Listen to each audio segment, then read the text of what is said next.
Bismillahirrahmanirrahim. Assalamualaikum warahmatullahi wabarakatuh. Bagaimana murid saya semua? Semoga kalian selalu dalam lindungan Allah, selalu berkesehatan, dan selalu semangat dalam belajar. Oke, dalam video kali ini bersama dengan Ustazah Aisyah, kita akan belajar bahasa Indonesia. Bahasa Indonesia kita masih nyambung dengan materi kemarin ya. Materi hari ini tentang jenis-jenis paragraf. Oke, tentunya teman-teman sudah baca modulnya, jenis-jenis paragraf apa saja, kemudian ciri-cirinya dan contoh-contohnya. Ketika kalian sudah bisa membedakan dari setiap paragraf, jenis-jenis paragraf tersebut, maka itu akan memudahkan teman-teman untuk menentukan sebuah paragraf. Oke, paragraf yang pertama itu narasi, menceritakan, deskripsi menggambarkan, persuasi mengajak, argumentasi pendapat, dan eksposisi menjelaskan. Nah, narasi, ciri-cirinya ada kejadian, ada pelaku, ada waktu kejadian, urutan peristiwa. Narasi di sini menceritakan urutan peristiwa. Selanjutnya deskripsi, ada objek yang digambarkan atau menggunakan panca indera. Jadi dia menjelaskan, menggambarkan sebuah objek. Selanjutnya persuasi, ada bujukan atau ajakan untuk berbuat sesuatu.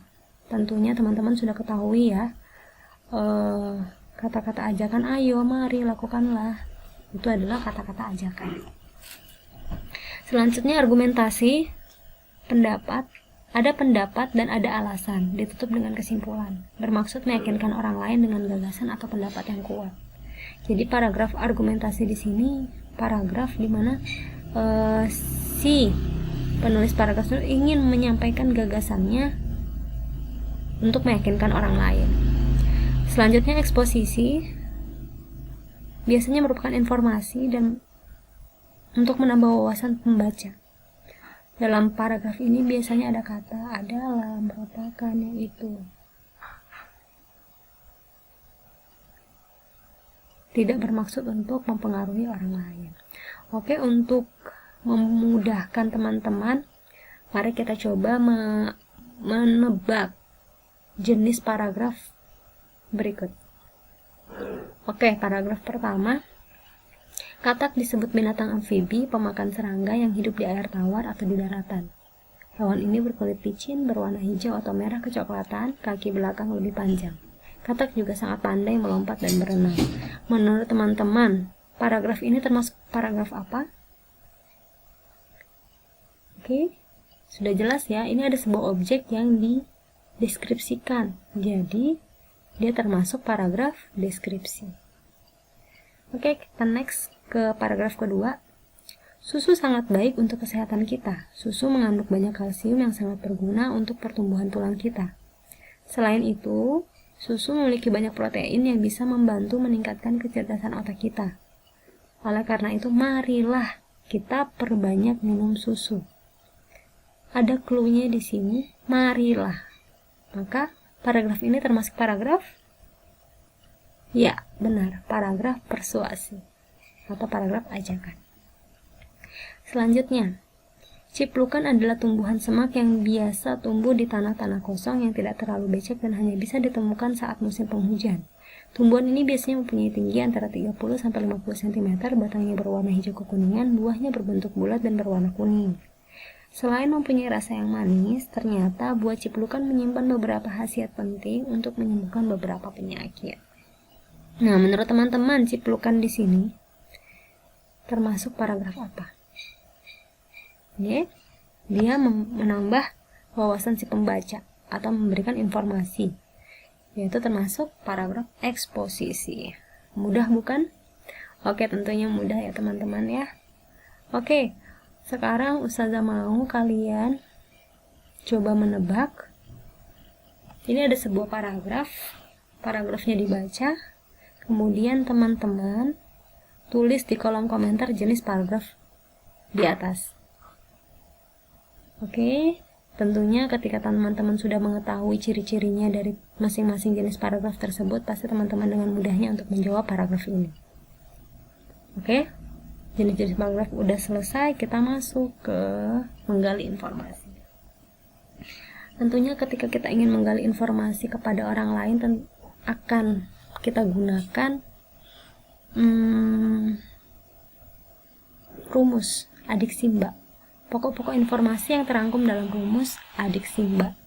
Apa, di mana, siapa, mengapa, dan bagaimana. Oke, apa?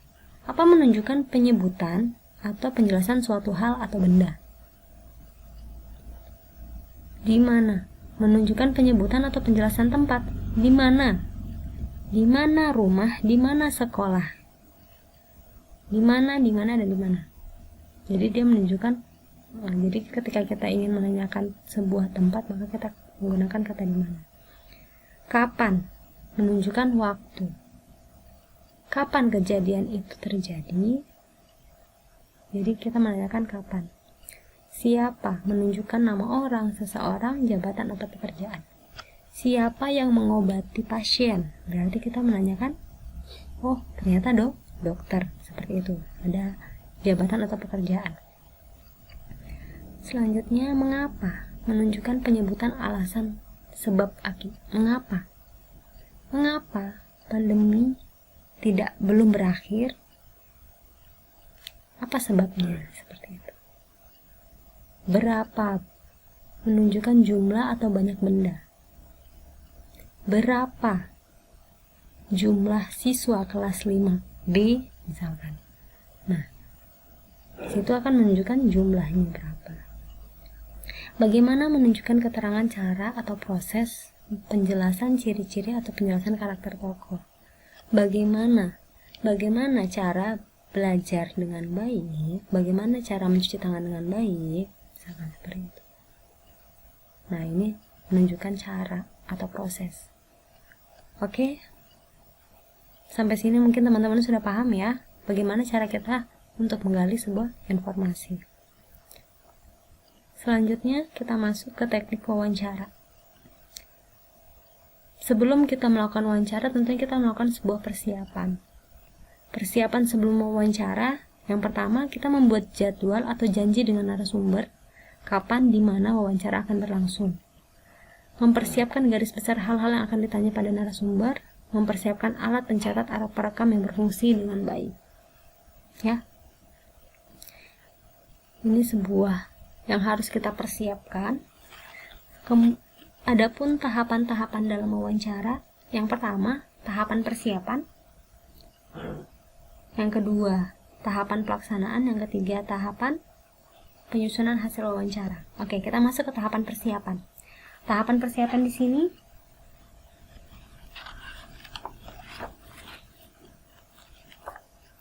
tahapan persiapan. Yang pertama, kita harus menentukan maksud dan tujuan dari wawancara. Jadi kita harus tentukan topik wawancara yang kita ingin tuju itu apa sih. Yang kedua, menentukan informasi yang akan kita kumpulkan. Jadi kita menentukan sebenarnya informasi apa yang ingin kita dapat, informasi apa yang kita butuhkan, seperti itu. Yang ketiga, menentukan dan menghubungi narasumber. Jadi kita menentukan narasumber yang tepat, yang sesuai dengan topik yang ingin kita wawancara. Jadi sesuai dengan topik wawancara kita. Selanjutnya, menyusun daftar pertanyaan. Tentunya daftar pertanyaan di sini sesuai dengan topik. Jadi kita menyusun sebuah pertanyaan, daftar pertanyaan untuk meraih apa informasi yang akan kita kumpulkan nanti sesuai dengan narasumber yang tepat. Jadi semuanya saling berkaitan. Jangan sampai nantinya kita ingin temanya pendidikan, tapi kita akan mewawancarai seorang nelayan, misalkan. Sesuai tidak? Tidak ya, karena kita harus menentukan narasumber yang sesuai dengan topik yang kita pilih. Selanjutnya masuk tahap pelaksanaan. Tahap pelaksanaan di sini mengucapkan salam. Itu salah satu adab kita ketika kita bertemu dengan orang lain, maka kita harus mengucapkan salam. Terus yang kedua, untuk memudahkan si narasumber ini lebih enak menyampaikan apa yang kita tanyakan, maka sebelumnya kita harus memperkenalkan diri kita dulu. Jadi ketika kita sudah kenal,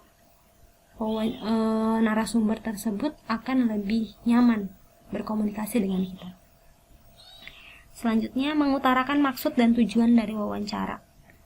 Tentunya kita harus mengutarakan, kita menyampaikan apa maksud dan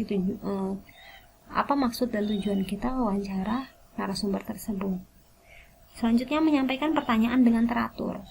Kita menyampaikan pertanyaan-pertanyaan yang sudah kita rancang tadi dengan teratur, bertahap, sesuai dengan urutan-urutannya. Kemudian mencatat dan merekam pokok-pokok wawancara. Jadi kita mencatat informasi-informasi apa yang kita tanyakan tadi, atau informasi-informasi apa yang kita dapatkan dari si narasumber, kita catat semuanya. Selanjutnya, mengakhiri dengan salam dan meminta kesediaan narasumber untuk dapat dihubungi kembali. Jadi di sini kita membangun sebuah komunikasi yang nantinya bisa kita tutup dengan senang ngobrol dengan bapak, ibu, atau enggak. Kita di situ bisa kita selipkan kata-kata pujian di mana bahwa menjelaskan perasaan kita dan kita ingin bertemu kembali dengan si narasumber. Seperti itu. Kita masuk ke tahap penyusunan hasil wawancara. Nah, tahap penyusunan hasil wawancara di sini tentunya kita akan menuliskan tema atau topik wawancara kita, tujuan dari wawancara, terus kita menuliskan identitas narasumber. Jadi kita sebelum kita mewawancara beliau, kita harus tahu identitas beliau apa. Kalau memang kita belum bisa, kita searching, kita belum dapat informasi itu, kita bisa langsung tanyakan ke narasumber sebelum kita melaksanakan wawancara. Selanjutnya, ringkasan isi wawancara itu kita bisa tuliskan dalam bentuk narasi atau dalam bentuk dialog, pertanyaan jawaban seperti itu. Sangat mudah ya teman-teman ya. Oke, kemudian di sini Ustazah akan menegaskan beberapa hal yang harus dihindari ketika proses wawancara berlangsung. Yang pertama, menyampaikan pertanyaan yang sudah umum atau pasti jawabannya. Jadi kita harus mengerucutkan pertanyaan-pertanyaan yang benar-benar mencari sebuah informasi yang tadinya kita memang belum tahu, seperti itu, yang tidak umum pertanyaan itu. Selanjutnya, menanyakan pertanyaan inti jawabannya sama dengan pertanyaan sebelumnya. Jadi kita nggak boleh kayak menanyakan pertanyaan yang jawabannya sama walaupun ucapan pertanyaannya berbeda. Itu akan membuat narasumber tidak nyaman. Selanjutnya, meminta narasumber untuk mengulang-ulang jawaban. Itu juga tidak baik ketika kita meminta narasumber untuk mengulang jawaban-jawabannya. Selanjutnya, memotong pembicaraan narasumber. Ini sebuah adab ya. Adab kita tidak boleh memotong pembicaraan narasumber. Bukan hanya kepada narasumber, kepada orang lain pun kita tidak boleh. Bersikap lebih pandai dari narasumber. Ketika kita memilih dia sebagai narasumber, maka kita sudah memilih dia untuk memberikan penjelasan sebuah informasi yang kita butuhkan. Tentunya karena kita butuhkan berarti kita tidak mengetahui itu. Kita memposisikan diri kita, adab kita sebagai orang yang jangan kita menunjukkan atau kita bersikap lebih pandai dari narasumber. Oke, itu saja hal-hal yang perlu dihindari proses wawancaranya. Semoga materi yang saya sampaikan ini bisa diserap dengan baik. Mohon maaf atas segala hilaf dan salah. Tentunya masih banyak kekurangan. Mohon doanya semoga kita semua diberi kesehatan. Selanjutnya, ini ada tugas kalian. Ustazah juga sudah share tugasnya di grup WA. Uji kemampuan 1 dikerjakan halaman 15-17. Uji kemampuan 2 dikerjakan halaman 19 nomor 3 dan 4. Itu yang berkaitan dengan materi kita hari ini. Oke, tetap semangat, jaga kesehatan, jaga ibadahnya, jaga iman, jangan jaga imun. Semoga kita selalu diberi kesehatan, selalu diberi semangat untuk terus berusaha menghadapi pandemi ini dengan sebaik-baiknya. Mohon maaf atas segala hilaf dan salah. Saya tutup. Syukron kasir. Wassalamualaikum warahmatullahi wabarakatuh.